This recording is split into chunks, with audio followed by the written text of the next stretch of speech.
Kanarrabaan nadhii kan garamattanee meeqootaa hin taanuu lamii ganee umuriin dheeratus namni du'an oolu dhaloonni maal jedhaa seenaa yoo ilaalu.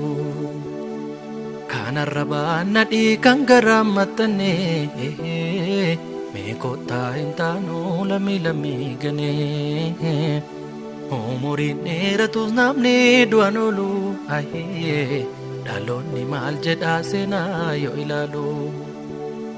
Obbolee jedhee garaa raasee sonsobee fuudhee manaa baasee qaaheel galaafatee maadhoosaa ammarraa seenaan isa rabsa. Qaaheel buufanneen kasaare seenaanis waaqnis isa baare jooraa fi lafonaa keessaa ammarraa seenaan